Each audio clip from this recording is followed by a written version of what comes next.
Astaghfirullah. Bahas yang ringan saja. Nasihat dari Nabi SAW dalam sebuah hadis yang dikeluarkan oleh Imam At-Tirmidzi radhiyallahu an dari sahabat Abi Umamah Al-Bahili radhiyallahu an. Ketika Nabi SAW mensifatkan sifat surga, Nabi SAW menyebutnya bahwa di surga itu ada tempat yang paling tinggi. Kemudian Rasul mempermisalkan seperti kita sekarang di bumi melihat bintang. Lah, tempat tinggi dari bumi ke bintang itu disebut dengan ghuraf. Ghuraf itu artinya kamar yang terbuat dari kaca. Nampak dalamnya dari luarnya dan nampak luar dari dalamnya. Nabi SAW mengatakan, inna fil jannati ghurafan. Di sorga itu ada kamar yang sangat indah. Kamar ini bukan istana, dia kamar. Istana sendiri, kamar sendiri. Karena istana itu letaknya di bawah dan terbuat dari emas dan perak. Makanya ketika Nabi SAW diizinkan masuk surga, Nabi diperlihatkan sebuah istana yang sangat besar sekali, semua dari emas. Kemudian Rasul bertanya, untuk siapa? Kemudian diberitahu bahwa itu istananya Umar ibn al-Khattab radhiyallahu an. Jadi kamar ini bukan istana. Karena Nabi SAW mengatakan, inna ahlal jannah, sesungguhnya penduduk surga itu, la tara'auna ahlal ghuraf, mereka akan saling melihat dengan orang-orang yang tinggal di kamar-kamar indah itu. Jadi penduduk surga yang di bawah itu bisa saling memandang dengan penduduk yang tinggal di kamar-kamar indah di atas surga. Kemudian Nabi SAW mempermisalkan seperti kalian melihat kaukabun durriyah, bintang yang sangat bergemerlap di tengah malam. Nah, kita lihat bintang hari ini kan jauh sekali dari bumi ini. Bahkan ada bintang itu yang hanya titik gitu saja ya. Jadi letak kamar indah itu seperti itu. Dari surga ke kamar itu tingginya seperti itu. Artinya kamar ini memang kamar khusus untuk penduduk surga. Makanya Rasul mengatakan, inna fil jannati ghurafan. Di surga itu ada kamar-kamar indah. Faqama Arabi, maka seorang Badui, Arab Badui berdiri dan bertanya kepada Nabi SAW, liman hadal ghuraf, untuk siapa kamar-kamar itu wahai Rasul? Apakah untuk para nabi, ataukah untuk orang-orang siddiqin, orang-orang saleh, para syuhada, atau untuk siapa? Maka Nabi SAW menyebutkan 4 manusia. Pertama kata Nabi SAW, liman atabal kalam, orang yang lembut cara bicaranya. Yang kedua, wa at'ama ta'aman, orang yang suka memberi makan fuqara dan juga masakin. Kemudian yang ketiga, wa adama siyam, orang yang suka berpuasa. Dan yang keempat, wa shalla bil laili wan nasu niyam, dan salat di malam hari ketika manusia sedang tertidur. Taib, bicara tentang hadis ini, sebelum saya bicara tentang 4 kelompok tadi, saya ingin menjelaskan tentang surga dulu, mengingatkan kita berselancar ke surga dulu.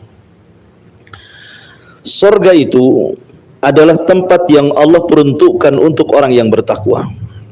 Pertanyaannya, kenapa Anda di dunia sholat, sampai kapan selesai sholat? Anda puasa Ramadan, sampai kapan setiap tahun kita berpuasa terus? Kemudian orang bekerja, tahu-tahu disedekahkan kepada fuqara wal masakin yang enggak ada hubungan kerabat dengan kita, enggak ada hubungan dengan pekerjaan kita. Atau orang yang lelah letih sampai haji, umroh dan begitu seterusnya. Sampai kapan gitu ya? Tentu pertanyaan ini harus dijawab. Maka jawabannya, seorang mukmin tidak akan kenyang untuk beramal saleh sampai kedua kakinya menginjak surga. Enggak akan kenyang seorang mukmin itu sampai betul-betul kedua kakinya, bukan satu kaki, kedua kakinya masuk surga. Kalau sudah kedua kakinya masuk surga, aman dia. Faman zuhziya 'anil nar wa udkhilal jannah faqad faz. Siapa yang dikeluarkan dari neraka dimasukkan ke dalam surga berarti sudah sukseslah kehidupan dia. Lah orang-orang yang masuk surga itu mereka akan berkumpul di pintu-pintu surga.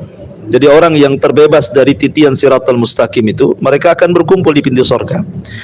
Dan mereka jumlahnya banyak. Sampai-sampai Nabi SAW menggambarkan mereka berdesak-desakan di pintu surga. Padahal pintu surga itu luas. Jarak antara daun pintu ke daun pintu berikutnya itu perjalanan 40 tahun. Kan luas sekali, ya kan? Tetapi walaupun demikian, orang berdesak-desakan di situ. Kemudian orang-orang bertanya soal pintu itu. Ini pintunya siapa? Ini pintunya siapa? Karena pintu surga itu ada namanya. Ya. Ada pintu taubat, ada pintu solat, ada pintu puasa namanya pintu Rayyan, ada pintu sedekah, ada macam-macam dan semuanya 8 pintu. Kalau neraka kan 7 pintu. Kalau surga itu 8. Kenapa dilebihkan 1? Untuk menunjukkan bahwa rahmat Allah itu lebih luas dibandingkan murkanya. Sebesar apapun dosa kita, kalau kita minta ampun, rahmat Allah luas, pasti diampuni. Menunjukkan bahwa dengan banyaknya pintu surga dibandingkan neraka itu, bahwa ampunan Allah jauh lebih luas dibandingkan kemurkaannya. Lah jadi pintu-pintu itu sudah disediakan.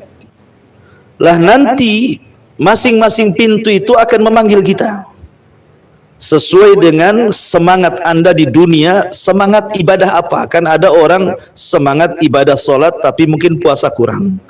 Ada orang yang semangat puasa sedekah kurang. Ada orang yang sedekah semangat tetapi yang lain kurang. Jadi pintu itu akan memanggil kepada kita sesuai dengan apa yang kita lakukan di dunia dari ibadah itu. Jadi kalau kita ahli solat, maka pintu solat akan memanggil kita. Wahai ahli solat, kemari kau masuk, gitu ya. Wahai ahli puasa, kemari kau masuk, gitu. Terkadang ada satu orang dipanggil dari satu pintu, terkadang ada satu orang dipanggil oleh 2 pintu, terkadang oleh 3 pintu, sampai ada satu orang dipanggil oleh 8 pintu. Jadi 8 pintu memanggil kita, terserah mau masuk dari pintu mana saja. Salah satunya adalah wanita yang mengamalkan 4 perkara, itu dipanggil dari semua pintu. Kata Nabi SAW, idza shallatil mar'atu khamsaha. Kalau wanita itu rajin salat 5 waktu. Kenapa khitabnya kepada wanita bukan kepada laki-laki? Bukankah laki-laki pun diharap untuk rajin juga salat 5 waktu kan? Kenapa dikhususkan perhatian salat 5 waktu kepada perempuan bukan kepada laki-laki? Karena laki-laki tidak ada datang bulan. Kalau perempuan itu ada datang bulan dan sudah tahu kebiasaannya. Udah tahu nih kebiasaan datang bulan, malah kemudian dia tidak perhatian dengan waktu sholat, lagunya nanti-nanti. Tahu-tahu setelah mau sholat datang dia bulan kan? Ya. Intinya bahwa kenapa didorong, karena ada waktu-waktu tertentu wanita itu datang bulan. Makanya diperhatikan oleh Rasul apabila seorang wanita betul-betul menjaga sholat 5 waktunya. Kemudian juga menjaga puasa Ramadannya. Sama, puasa Ramadan juga sama gitu ya, karena masalah datang bulan juga. Kemudian dia jaga kehormatannya dan dia taat dengan suaminya. Kata Rasulullah, wanita seperti ini akan dipanggil dari 8 pintu. Tapi kalau laki-laki sulit untuk dipanggil dari 8 pintu itu, karena harus ahli semuanya. Dia ahli tobat, ahli puasa, ahli sedekah, ahli macam-macam ya. Jadi semua ibadah ahli. Seperti Abu Bakar Siddiq radhiyallahu dipanggil dari semua pintu. Tapi kalau wanita itu lebih mudah sebenarnya. Nah, masalahnya walaupun mudah, kenapa pula lebih banyak masuk neraka? Itu jawabannya, cari sendiri ya. Artinya bahwa pintu-pintu surga itu akan manggil-manggil kita. Lah setelah pintu itu dibuka, maka semua akan masuk ke dalam sorga.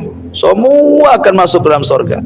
Pertama yang diucapkan penduduk sorga apa? Salam. Ucapan salam. Salamun alaikum bima sabartum. Keselamatan bagi kalian karena kalian sudah sabar selama di dunia kalian, sholat kalian, puasa kalian, zakat dan silaturahim. Sekarang balasan kalian masuk surga. Lah ketika masuk surga, orang tidak perlu lagi mencari alamatnya. Karena istana bagi orang ahli sorga itu alamatnya lebih diketahui dibandingkan rumahnya sendiri di dunia. Jadi tidak perlu lagi dia mengatakan istana saya di mana, gitu loh maksudnya. Jadi penduduk sorga itu lebih paham di mana alamatnya dibandingkan rumah dia di bumi. Kadang-kadang rumah kita kalau pikun kadang-kadang nggak sampai-sampai gitu ya. Tetapi tidak perlu ada guide lagi, tidak perlu bertanya sama malaikat mana istana saya mana, enggak. Langsung masing-masing menuju istananya masing-masing. Dan istana di sorga itu bahan bakunya cuma dua, kalau tidak emas, perak gitu saja. Dan yang pertama kali Anda makan di sorga itu kabidil hut. Kabidil hut itu hati ikan paus, ya. Jadi hati ikan paus itu yang pertama kali kita makan di sorga. Ya tentu hati ikan paus di sana kan berbeda dengan hati ikan paus di sini kan. Karena di sorga itu hanya ada kemiripan nama, bukan kemiripan hakikat. Di sorga ada pisang, di dunia ada pisang, beda pisangnya gitu ya. Di sorga ada kurma, di sini ada kurma, beda. Di sorga ada khamar, di sini ada khamar, beda. Di sorga khamarnya kalau diminum lezat, di sini khamarnya kalau diminum paling tidak sakit kepala kan itu ya. Jadi beda. Termasuk juga ikan, hati ikan paus itu pertama kali dimakan oleh penduduk sorga. Kemudian juga pertama kali minuman yang diminum adalah air jahe. Tentu bedalah air jahe di sini catering sana dengan sana ya. Ya. Jadi beda. Jadi intinya bahwa itu minuman dan makanan yang pertama diminum penduduk surga. Kemudian mereka akan masuk ke istana-istana mereka. Istana itu paling bukan satu orang satu istana, tidak. Minimalnya orang masuk surga itu dapat 2 istana. Paling sedikit. Penduduk sorga yang masuk sorga itu paling sedikit dapat 2 istana. Dari mana kita dapatkan? Dari Al-Quranul Karim. Allah mengatakan waliman khafa maqama rabbih jannatan. Dan bagi orang yang takut kepada Allah di bumi, Allah sediakan 2 sorga. Sorga solid milik dia, memang dia mendapatkan hadiah 1 istana di sorga, itu solid milik dia, dan satunya warisan dari orang kafir yang masuk neraka dan tidak pernah kembali ke sorga. Itu diwariskan kepada orang yang beriman. Tilkumul jannah uristumuha. Itulah sorga yang diwariskan kepada kalian. Itu paling sedikit. Tapi ada yang punya sorga 10, ada yang punya sorga istana sorga 100, 1000, banyak, ya kan? Karena membangun rumah di sorga itu bukan ketika masuk sorga kita bangun, tidak, tetapi membangunnya ketika kita di sini. Bagaimana caranya membangun istana-istana sorga itu? Dengan cara beramal soleh. Yang paling mudah membangun istana sorga adalah membaca qul huwallah 10 kali dalam sehari. Rasul mengatakan man qala qul huwallahu ahad asyra marrat fil yaumi wal lailah buniyat lahu qasrun fil jannah. Siapa yang membaca qul huwallahu ahad 10 kali dalam 1 hari 1 malam, maka itu cukup membangunkan bagi dia istana di surga. Coba bayangkan, qul huwallahu ahad itu kan bukan perkara yang sulit lah. Saya kira sudah hafal semua, itu sudah surat favorit kita ya. Setiap sholat itu aja yang dibaca kan. Maksudnya kalau kita membaca qul huwallahu ahad, bukan qul huwallahu ahad Allahu, bukan begitu sampai selesai lah. Qul huwallahu ahad Allahus samad lam yalid walam yulad walam yakul lahu kufuwan ahad. Nanti balik lagi 10 kali kan tidak lama tuh. Ya, ibu sambil masak pagi 2, siang 2, sore 2, malam 2, selesai itu, dapatlah 1 istana. Ya. Masalahnya kan istananya nggak nampak, makanya nggak yakin kita ini. Coba kalau ditampakkan sekali baca qul huwallahu 10 kali, tiba-tiba di samping sudah ada kos-kosan saja, nggak usah istana ya kan? Itu udah senang kita. Jangan istana, kos-kosan 2 kali 3 saja cukup. Nanti besoknya buat lagi, nggak usah perlu tukang. Baca qul huwallahu 10 kali, tentu ada samping-sampingnya itu kan. Itulah, ini sebenarnya i'tibar ujian bagi kita tentang sesuatu yang gaib. Ya kan? Kalau orang yakin pasti dia akan lebih banyak membangun istana di sorga. Atau orang yang membangun rumah Allah di bumi seperti masjid, musola, Allah bangunkan rumah di sorga. Ya. Ataupun taman-taman di sorga itu kita yang membuatnya sekarang. Seperti Rasul mengatakan, barang siapa yang mengucapkan subhanallah, maka Allah tanam satu pokok kurma di sorga. Ya kan, membaca satu kata subhanallah saja, sudah Allah tanam satu pokok di sorga. Kalau kita baca subhanallah sampai 100 kali, ya 100 pokok lah kan itu.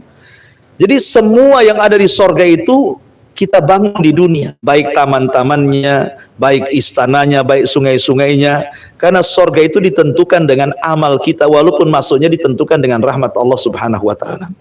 Intinya bahwa ketika orang masuk ke dalam sorga itu, yang pertama diperlihatkanlah istana, dan istana itu tentu tidak akan indah kecuali ada sungainya.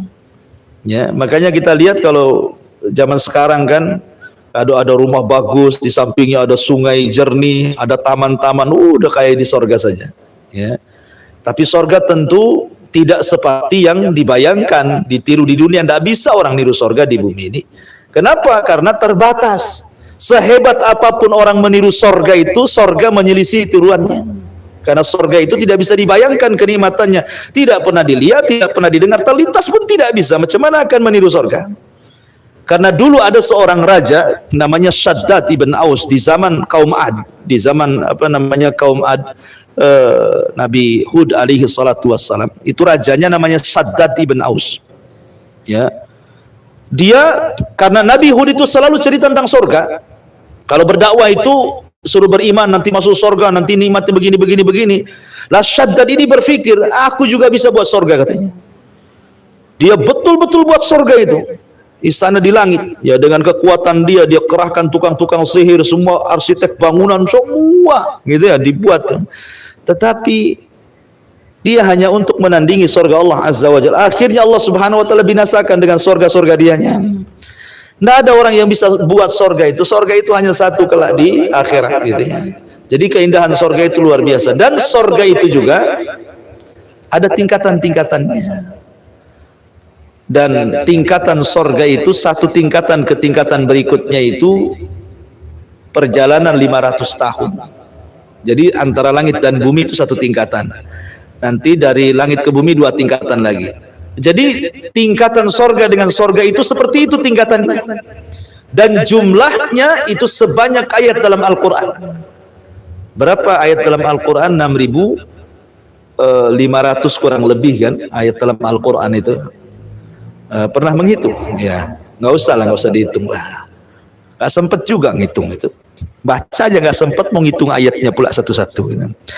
Jadi intinya bahwa jumlah tingkatan di sorga itu 6.500 kurang lebih. Sementara satu tingkatan dengan tingkatan berikutnya itu jaraknya 500 tahun perjalanan. Semakin tinggi sorga, semakin indah gitu ya. Semakin tinggi, semakin wah. Lah di sorga itu rupanya ada istana di bawah dengan sungai-sungai madunya, dengan sungai susunya, dengan sungai khomernya, belum lagi mata air yang memuncrat dari bumi, belum lagi air terjun yang memuncrat dari atas gitu ya, belum taman-tamannya dan macam-macamnya, sampai satu pohon itu naungannya tidak lepas 100 tahun berjalan pakai kuda balap. Jadi ada satu pohon namanya pohon tuba itu di sorga itu. Jadi kalau kita memacu kuda balap tuh 1 tahun sampai di mana tuh jaraknya? Itu naungannya, bayangannya itu tidak akan terputus tuh. Kita saja di depan rumah punya pohon mangga, rindang gitu ya.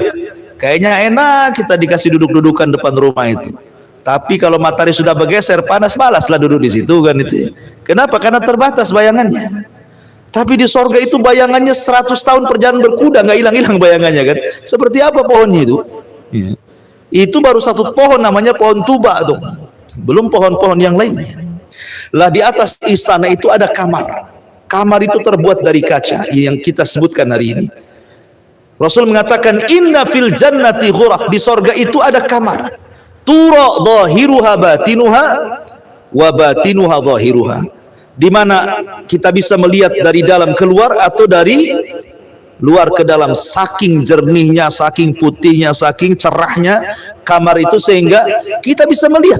Jadi penduduk sorga ini yang di bawah mampu melihat menembus kamar-kamar yang ada di atas itu, padahal jaraknya antara langit dan bumi itu, antara di bumi dengan bintang, tapi bisa lihat keindahannya.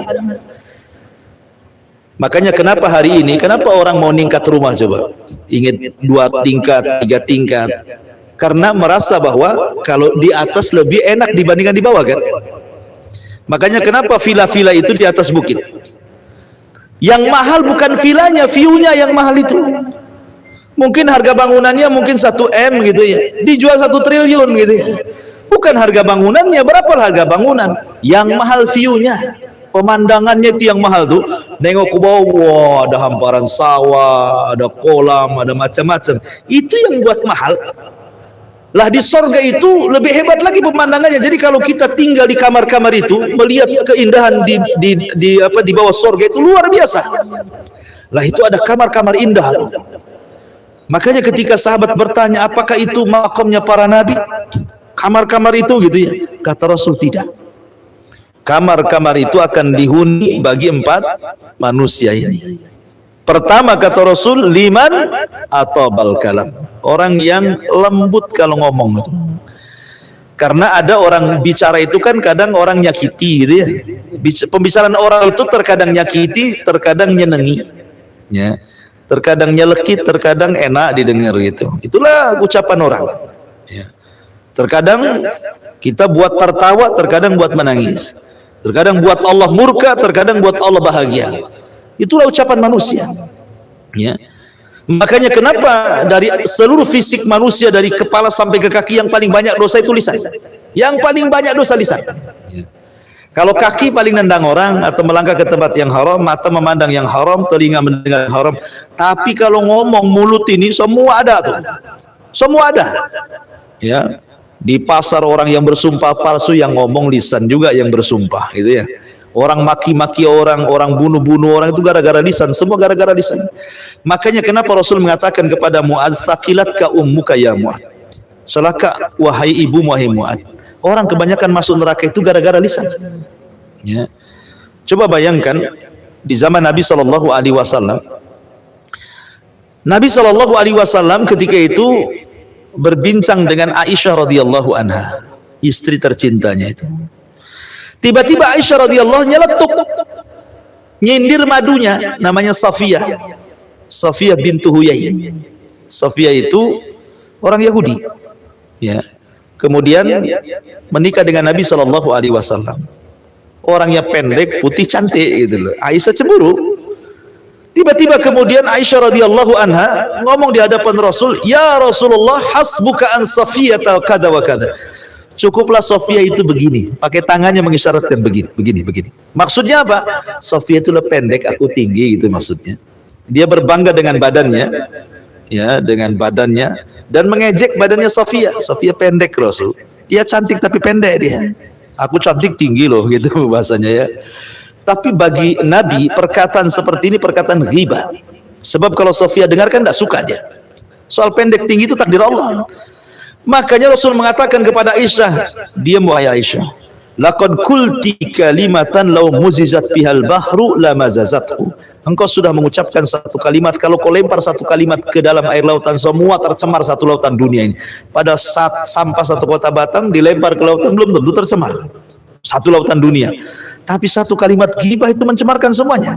Menunjukkan apa? Dosa lisan ini bahaya. Bisa memperkeruh suasana, laut aja bisa keruh apalagi suasana. Jadi Nabi SAW memberikan arahan pertama, lembutkan bicara. Nah, maka dari sekarang latih untuk mengambil kosakata yang baik gitu ya. Kemudian yang kedua kata Nabi SAW, wa at'ama ta'am, memberi makan fakir miskin. Ali radhiyallahu an suatu ketika pernah bernadar, kalau putranya Hasan atau Husain sedang sakit, kalau sembuh dia akan puasa. Allah takdirkan sembuh tuh Hasan tuh. Akhirnya puasa Ali. Puasa nadar 3 hari berturut-turut. Ketika dia berpuasa, Aisyah Fatimah istri beliau berusaha untuk membahagiakan suaminya. Akhirnya dia bekerja kepada seorang Yahudi, mendapatkan upah dan upahnya diberikan makan, kemudian dihidangkan untuk berbuka suaminya Ali radhiyallahu anhu. Ketika sudah dimasak masakan enak, sudah mendekati maghrib, tiba-tiba kemudian pintunya diketuk. Assalamualaikum. Waalaikumsalam. Pas dibuka, rupanya yang datang siapa? Orang miskin, orang susah, lagi lapar. Ini Ali sudah mau makan nih, makan ini jarang dimasak oleh Fatimah. Dan ini enak masakan ini. Tetapi Ali radhiyallahu anhu mengatakan kepada Fatimah, Fatimah, bagaimana kalau makanan ini kita kasihkan dia saja? Kata Fatimah, ya enggak apa-apa. Ya kan, akhirnya kemudian dikasihkan sama orang miskin itu, dan Ali hanya memakan kurma kering dan air putih saja. Bayangkan, lagi lapar loh ya. Lagi lapar, kalau kita mana peduli kayak gitu ya kan. Ada minta-minta, mana peduli, yang dikasih kurmanya, makanannya kita makan ya kalau kita ya. Karena kita ini kepekaannya kurang. Hari kedua gitu lagi terjadi. Ketika mau makan enak, mau berbuka, rupanya diketuk pula pintunya. Pas dilihat rupanya anak yatim. Kata Ali, sudah kita kasihkan saja. Hari ketiga gitu juga kejadiannya. Rupanya yang mengetuk siapa? Tawanan perang orang kafir yang kelaparan. Akhirnya dikasih, gitu ya. Jadi 3 hari berturut-turut Ali tidak pernah buka dengan makanan enak. Kenapa? Setiap mau buka datang orang miskin, besoknya datang orang yatim, besoknya lagi tawanan perang yang kafir yang kelaparan. Dari sinilah turun ayat wa yut'imuna ala hubbihi miskinan wa yatiman wa asira. Ali sangat memberikan infak kepada fakir, kemudian yatim dan juga tawanan perang. Dan Allah sediakan bagi Ali radhiyallahu an jannah surga. Jadi orang-orang yang suka peka dengan orang gitu ya. Dan biasanya orang bersedekah itu ada kepuasan sendiri, Bu ya. Walaupun hanya satu orang kita kasih makan, kalau dimakan lahap itu puas kita ini. Kemudian yang ketiga, kata Nabi sallallahu alaihi wasallam, wa adama siyam. Berusaha untuk biasa puasa lah, karena salah satu yang bisa melembutkan hati itu berpuasa sebenarnya. Ya, puasa itu bisa melembutkan hati dan bisa mengurangi syahwat ya. Kemudian yang terakhir ini yang penting, wa shalla bil laili wan nasu niyam, salat di malam hari. Ustadz, saya ini susah bangun di malam hari ya. Pertanyaannya, emang bangun jam berapa? Saya bangun biasanya subuh atau telat subuh jam 5. Pertanyaannya bukan kapan bangun, kapan tidur ya. Kalau kapan bangun, Anda bisa bangun jam berapa saja. Tapi kalau pertanyaan kapan tidur, tidurnya pada Isya pasti bangun. Tidurnya jam 1 nggak akan bangun itu, kan itu. Jadi pertanyaan itu kapan kau bangun, apa kau tidur? Maka jawabannya nanti kapan bangunnya. Sebab tidur itu menentukan bangun. Para sahabat setelah telatnya bangun, maka mereka di adzan pertama salat subuh. Makanya Rasul mengatakan, apabila adzan pertama salat subuh, falyassarih qaimuha wal yukid naimuha. Kata Rasul, hendaklah yang sudah salat malam istirahat, hendaklah yang tidur bangun, kata Rasul. Adzan pertama subuh ke adzan kedua itu sekitar 20 menit. Seperti orang membaca surat Al-Baqarah 50 ayat, ya sekitar 15 sampai 20 menit lah. Adzan subuh itu sebenarnya 2 kali harusnya. Ya, bukan 1 kali. Adzan pertama membangunkan, adzan kedua salat subuh, ya kan? Makanya kalimat as-salatu khairum minan naum itu ada yang mengatakan di adzan pertama, ada yang mengatakan di adzan kedua, gitu ya. Artinya setelah telatnya bangun sahabat itu di adzan pertama, 20 menit sebelum subuh, itu bahasanya. Kenapa? Karena para sahabat itu dibimbing oleh Rasul. Rasul membenci Rasul membenci tidur setelah maghrib dan ngobrol setelah isya. Zaman Nabi itu tidak ada ceritanya pada isya itu keluyuran, ngobrol, tidak ada. Apalagi kulineran, jangan, nggak ada di zaman Rasul itu angkringan-angkringan kayak gini kan. Mereka ya isya tidur gitu. Kalau kita ini sibuk kuliner kalau malam. Oh, kita cicipi sebelah sana itu ada warung bawu, itu enak, lezat, luar biasa. Bisa diulang nggak kalau udah makan gitu ya, gitu ya. Istilahnya kita ini malam justru keluyuran. Padahal secara teori kesehatan, ibu bapak ya, kualitas tidur setelah isya walaupun hanya 4-5 jam dengan kualitas tidur setelah jam 12, tanyalah mau dokter, mau ahli kesehatan, mau pakar-pakar itu tanya kepada mereka. Maka kualitas tidur setelah Isya walaupun hanya 4 jam 5 jam itu sudah menyehatkan badan. Sampai pagi tidak akan ngantuk. Ya. Tapi kalau tidurnya jam 1 walaupun 10 jam itu nanti siangnya ngantuk tuh. Ya, siangnya ngantuk itu kenapa? Karena menyelisih perintah Nabi. Ketika Nabi SAW mengatakan seperti itu, bahwa Rasul membenci tidur setelah maghrib dan membenci ngobrol setelah Isya, maksudnya disuruh tidur, berarti di situ ada mukjizat dalam tidur itu. Ada kesehatan. Ya, tidur saja diatur dalam Islam itu. Kenapa? Karena ada mukjizat. Contoh namanya tidur siang ya, ada namanya tidur kailulah. Tidur kailulah, Nabi itu kan tidur 3 waktu. Pertama malam, pada Isya dia tidur, nanti setengah malam dia bangun, kemudian sholat malam. Kemudian 20 menit menjelang subuh, beliau tidur lagi. Ya, tetapi tidurnya bukan kayak kita terlentang ngorok begitu ya, bablas subuhnya. Tetapi tidurnya dengan cara terlentang ke sebelah lambung kanan. Mana lambung kanan? Sebelah sini. Jadi miring, kemudian telapak tangan jadi bantalnya. Nah, itu tidurnya Nabi. Sehingga walaupun 15 menit, 20 menit, dia pasti akan bangun.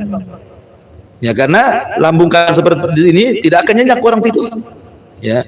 Kemudian tidur yang ketiga Rasul itu biasanya kailulah sebelum duhur. Nah, tidurlah di situ 15 menit atau 10 menit sebelum duhur. Siapa yang selalu merutinkan tidur siang sebelum duhur 10 menit jadi itu, maka akan terbebas dari penyakit jantung. Itu mukjizat dari Nabi, dan yang meneliti orang barat. Walaupun orang barat tidak meneliti, sebenarnya kita ini yakin bahwa kalau Nabi sudah memerintahkan jam segitu tidur, memang ada khasiatnya kan itu ya. Ngapain tidur sebelum duhur 10 menit? Rupanya barat meneliti, kenapa kok ada tidur kailulah? Ya, yang disabdakan Nabi SAW, tidur sianglah kalian karena setan itu tidak pernah tidur siang. Maksudnya sebelum duhur kira-kira 10 menit atau 15 menit. Ya, walaupun tidur di meja sebentar, walaupun baring gini kan, karena itu bisa menyehatkan jantung, tidak mudah terkena stroke. Ya kan? Oke lah, barat tidak meneliti, tetapi Rasul pasti ada hikmahnya. Tidak mungkin disuruh tidur jam segitu kalau tidak ada hikmahnya kan. Artinya bahwa Nabi SAW itu tidur saja membawa kesehatan. Ya. Lah orang yang bisa bangun malam itu karena dia menjaga tidurnya. Coba anak-anak muda kayak gini kan, kalau sudah tua biasalah sepet tidurnya nengok bantal aja langsung gitu ya. Tapi anak muda kan biasanya jauh-jauh dari bantal ya, dia keluyuran dulu. Nah, coba praktekkan nanti malam apa gitu, pada Isya langsung tidur. Saya yakin jam 1 bangun. Tidak perlu ada alarm. Tak perlu. Tidak perlu ada alarm 3 handphone dihidupkan semua, tidak perlu. Ya. Nanti bangun sendiri itu. Ya. Jadi kalau orang ingin tahajud, segera tidur jam habis Isya itu tidur. Nantilah kalau mau begadang nanti sepertiga malam begadangnya qiraah Quran ataupun tahajud ketika manusia sedang tertidur. Lah 4 perkara ini kata Nabi SAW disediakan satu ghuraf, satu tempat yang indah di sorga. Wallahu alam, ini diantara keterangan hadis Nabi SAW karena sudah hampir jam 9. Taib, kita buka tanya jawab sedikit. Silahkan kalau ada yang mau bertanya.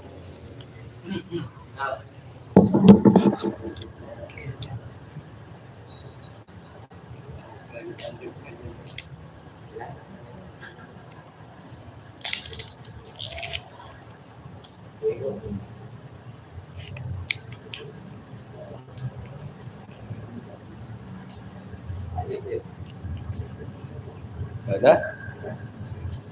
Ya udah mau tidur ya.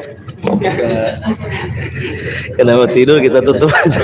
Ini kan pada Isya ya kan. Iya. Tapi mudah-mudahan ada manfaatnya. Subhanakallah bihamdika, asyhadu an la ilaha illa anta astaghfiruka wa atubu ilaik. Allahu ta'ala. Assalamualaikum warahmatullahi wabarakatuh.